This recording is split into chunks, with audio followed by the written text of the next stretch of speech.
नमस्कार दोस्तों, मैं आपका स्वागत करता हूं अपने YouTube चैनल गालो कॉमर्स क्लासेज में।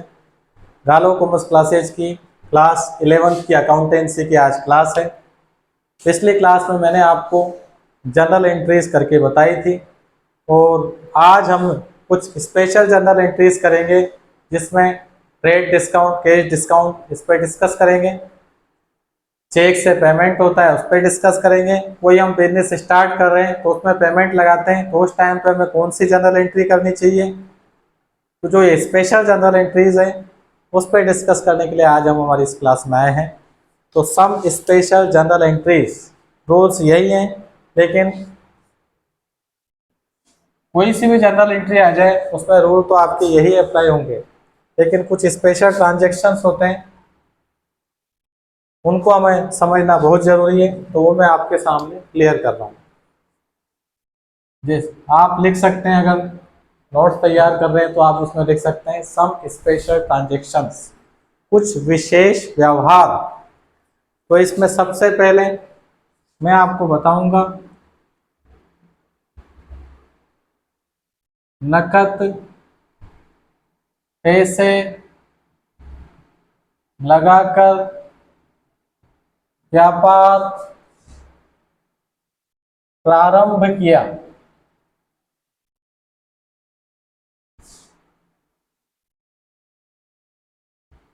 Business started with cash. आपने बिजनेस में पैसे लगा के बिजनेस को चालू किया है तो उसकी जनरल एंट्री क्या होगी। बिजनेस में आपने पैसे लगाए हैं तो बिजनेस में कैश आ रहा है, कैश आएगा तो डेबिट हो जाएगा।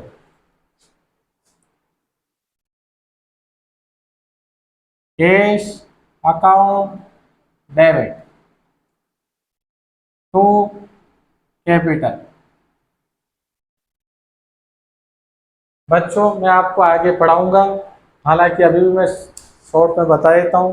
कोई भी बिजनेस स्टार्ट करता है तो बिजनेस को स्टार्ट करने वाला बिजनेस के अंदर जो पैसा लगाता है उसे कैपिटल बोलते हैं, हिंदी में उसे कहा जाता है पूंजी। व्यापार प्रारंभ करने वाला व्यापार में जो पैसे लगाएगा, अपनी जेब से जो पैसे लगाएगा उसको क्या बोलते हैं, कैपिटल, पूंजी। बिजनेस एंड बिजनेसमैन दोनों की आइडेंटिटी अलग अलग होती है।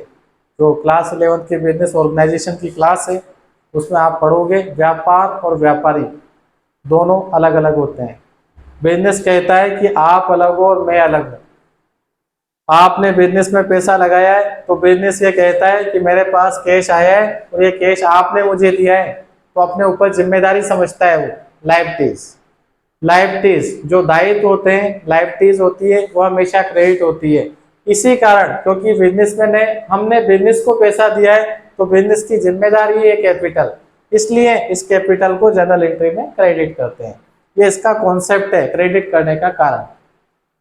तो कभी भी आप बिजनेस स्टार्ट करोगे, बिजनेस में पैसा लगाओगे तो cash account debit to capital आपको एंट्री करनी है बिजनेस स्टार्ट करते टाइम, फर्स्ट टाइम जब स्टार्ट होगा। अगर आप नकद पैसे लगा रहे हो तो cash account debit to capital, लेकिन जरूरी नहीं है कि आप बिजनेस स्टार्ट कर रहे हो तो आप केवल नकद पैसे ही लगा रहे हो। आपका कोई पुराना सेटअप है, उसके बाद आपने नई जगह पे सेटअप तैयार किया है, नए नाम से नया बिजनेस चालू कर रहे हो, तो आपकी पहले की कुछ संपत्तियां होंगे, एसेट्स होगी, उसको भी आप बिजनेस में ला सकते हो। अगर आपने केवल पैसे लगा के बिजनेस चालू किया है तो cash account debit to capital. लेकिन अगर आप किसी बिजनेस में अपनी कोई एसेट्स, संपत्तियां ला रहे हो और बिजनेस स्टार्ट कर रहे हो तो ऐसी कंडीशन में आपकी एंट्री हो जाएगी, जो जो भी संपत्तियां, वस्तुएं ला रहे हो, कोई सी वस्तु लेके आ रहे हो, एसेट्स अकाउंट डेबिट।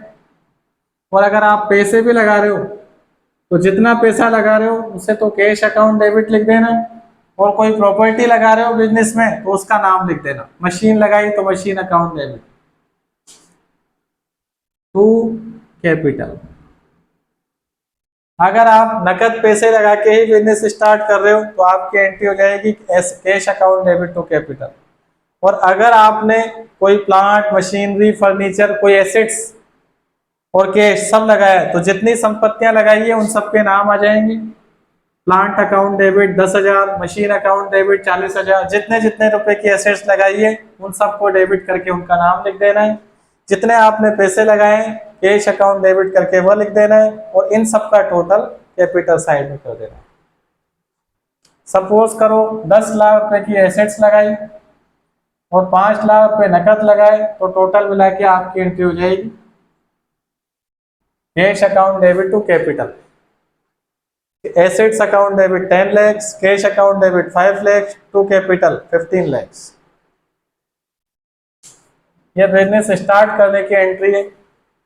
जो आप 11th क्लास की बुक से खोलोगे तो सबसे पहले क्वेश्चन में यही लिखा रहेगा कितने रुपए लगा के बिजनेस स्टार्ट किया, तो उसकी यह एंट्री होती है।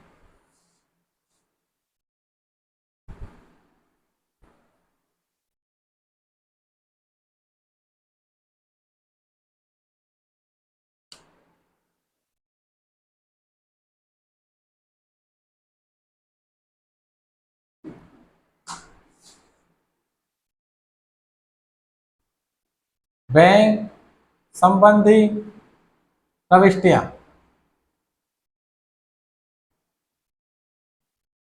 बैंक ट्रांजैक्शंस,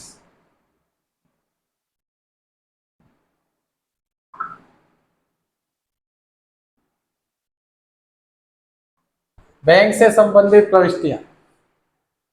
उसके बाद चेक से रिलेटेड जनरल एंट्रीज बताऊंगा। फिर डिस्काउंट से रिलेटेड, डिस्काउंट में मैं आपको बता दूंगा ट्रेड और कैश टू कैटेगरी डिस्काउंट, वो सब मुझे बताना है। अभी बैंक से रिलेटेड एंट्री देखो, आप बिजनेस कर रहे हो तो आपका बैंक अकाउंट भी खुलेगा, तो आप बैंक में पैसे भी जमा कराओगे और बैंक से पैसे भी निकालोगे। तो अगर बैंक में पैसे जमा करा रहे हो cash deposit into bank, bank में रोकड़ जमा करवाना। तो बैंक में आप पैसे जमा करा रहे हो तो कैश आपके बिजनेस से जा रहा है, कैश आता है तो डेबिट, जाएगा तो क्रेडिट। तो आप बैंक में पैसे जमा करा रहे हो तो आपके बिजनेस में से कैश जा रहा है, कैश को क्रेडिट कर देंगे। और आपके बैंक अकाउंट का बैलेंस बढ़ रहा है, मतलब बैंक अकाउंट में पैसा आ रहा है तो डेबिट कर देंगे। आपके बिजनेस के बैंक अकाउंट में पैसा आ रहा है, आप बैंक में पैसा, आपका बिजनेस का पैसा आप बिजनेस के बैंक में जमा करा रहे हो, तो बिजनेस के पास से कैश जा रहा है, कैश क्रेडिट, और बिजनेस के बैंक में पैसा आ रहा है, बैंक डेबिट। ऐसे ही बैंक से पैसा निकालना,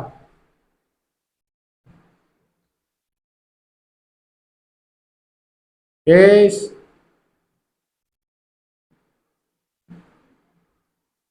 फ्रॉम बैंक, बैंक से पैसा निकालना।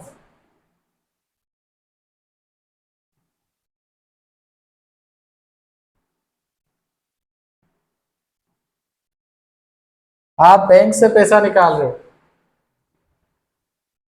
तो बैंक से पैसा निकाल रहे हो तो हमारे बिजनेस के पास कैश आ रहा है, बैंक से निकाल के हमारे हाथ में आ रहा है, कैश आ रहा है, कैश आएगा तो डेबिट। और बैंक में पैसा कम हो रहा है तो टू बैंक। अगर बैंक में पैसा आ रहा है तो बैंक डेबिट, बैंक से पैसा निकल रहा है बैंक क्रेडिट, हमारे पास कैश आ रहा है कैश डेबिट, हमारे पास से कैश जा रहा है कैश क्रेडिट। ये ट्रांजैक्शन।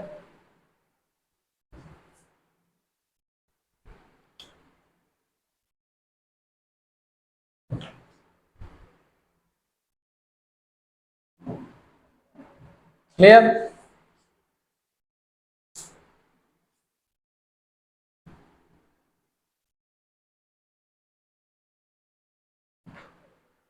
हमारे बैंक अकाउंट में 10 लाख रुपए पड़े हुए हैं, बैंक हमें इंटरेस्ट भी देता है, हमारे कोई ट्रांजैक्शन नहीं हुआ है, बिजनेस में कोई ट्रांजैक्शन नहीं हुआ, किसी को माल खरीदा नहीं बेचा नहीं, केवल 10 लाख रुपए पड़े हुए हैं, बिजनेस के अकाउंट के 10 लाख रुपए पड़े हुए हैं।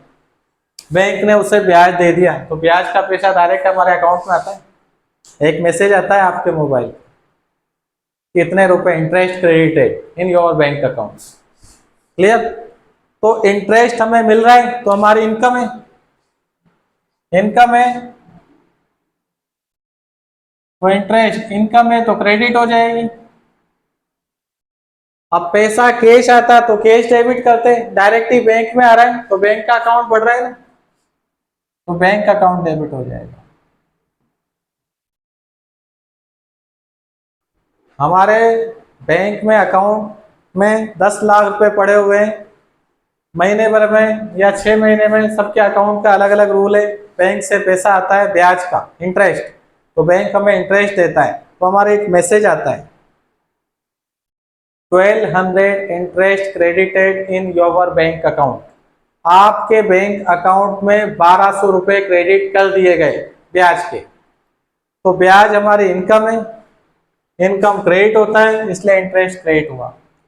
और हमें कैश नहीं मिला है, वो कैश मिलता तो कैश अकाउंट डेबिट करते, हमारे बैंक में मिला है, बैंक में बैलेंस बढ़ गया तो बैंक अकाउंट डेबिट हो जाता है। क्लियर? इसी तरह से बैंक कई बार हमारे चार्जेस भी काट देता है, बैंक चार्जेस,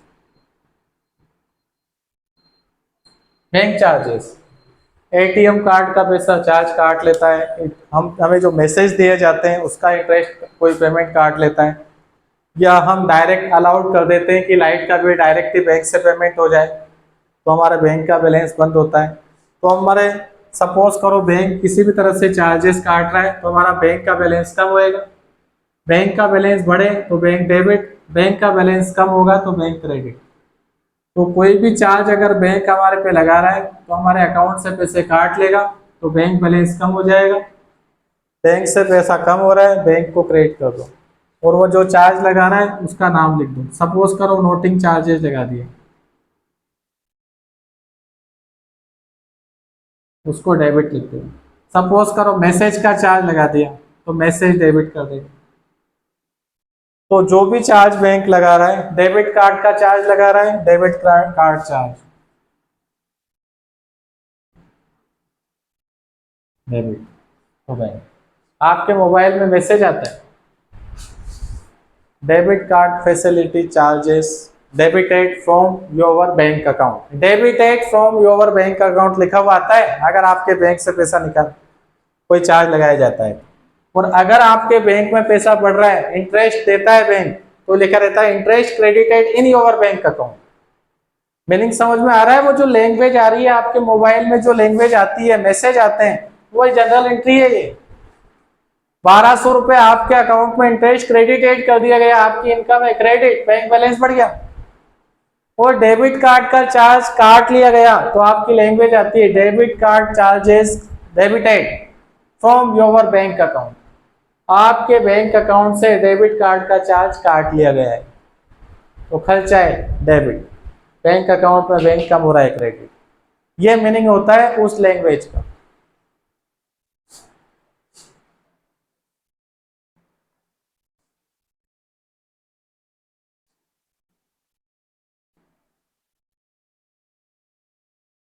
आपने किसी को भी गुड सेल किया है तो हमें पैसे देगा। राम को माल बेचा, goods sold to Ram 10 lakhs। आपने राम को 10 लाख रुपए का माल बेचा है तो उसकी जनरल एंट्री क्या होगी? Good sold. सिंपल एंट्री बता रहा हूं। गुड सोल्ड का मीनिंग क्या होता है? सेल। सेल रियल अकाउंट का पार्ट है, सेल करने से हमारे पास से गुड्स जा रहा है, आउटफ्लो हो रहा है, इसलिए सेल को क्रेडिट करेंगे। ये मैं आपको पहले भी सिखा चुका हूं। और किसको बेचा है? राम को। राम पर्सन का नाम है तो पर्सनल अकाउंट के रूल लगेंगे। राम को बेचा है तो राम रिसीवर है, राम पाने वाला है तो राम को हम क्या कर देंगे? डेबिट, क्योंकि हमने उधार माल बेचा है, पैसे तो आए ही नहीं।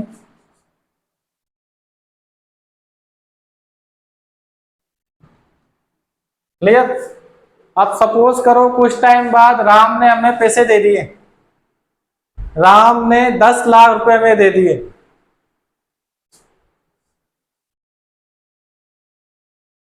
राम ने 10 लाख रुपये दिए।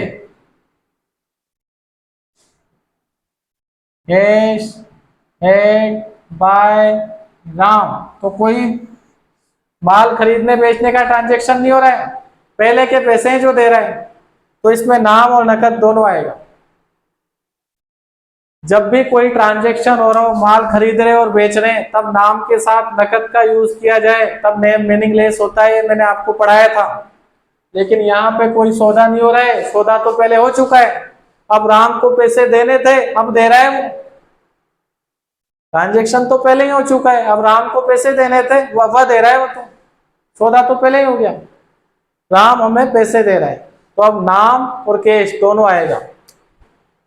हमारे पास क्या है, cash paid by Ram, Ram दे रहा है पैसे किसको, हमें, तो हमारे पास कैश आ रहा है, कैश अकाउंट डेबिट। वो देने वाला कौन है, राम, पर्सनल अकाउंट देने वाला है, तो क्रेडिट कर दो 10 लाख जितने पैसे दे रहे हैं।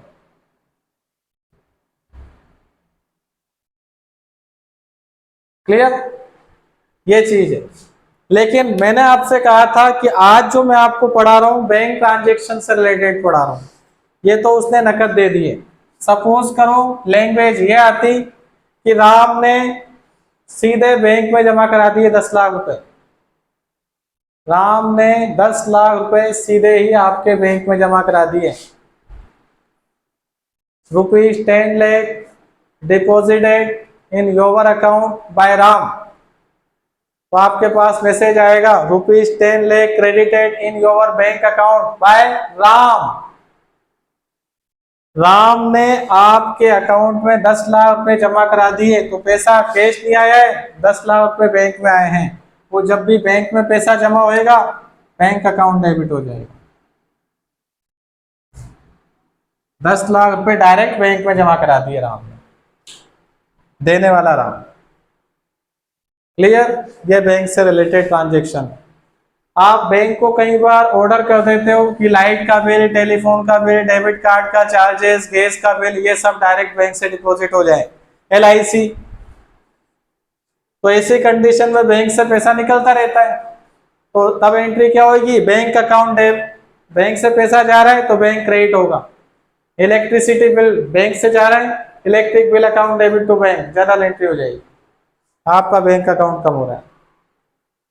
LIC की प्रीमियम डायरेक्ट कट गई, तो आपके प्यार भरा मैसेज आ जाएगा व्हाट्सएप पे या फिर मैसेज में, LIC premium debited from your bank account. तो LIC premium debit account debit to bank. आप और भी खर्चे, डायरेक्ट गैस का बिल भी बैंक के अकाउंट, डायरेक्ट बैंक को अथॉरिटी दे दी कि गैस का बिल आए वो भी चुका दो, तो gas bill account debit to bank, ये जनरल एंट्री हो जाएगी आपकी बुक से, बैंक में पैसा कम हो जाएगा। तो बैंक से रिलेटेड बच्चों यही ट्रांजेक्शन्स होते हैं।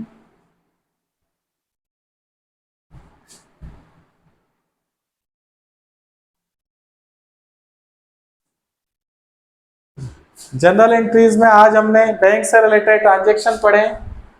अब हमें ट्रांजेक्शन पढ़ने, पहले तो कैश डिस्काउंट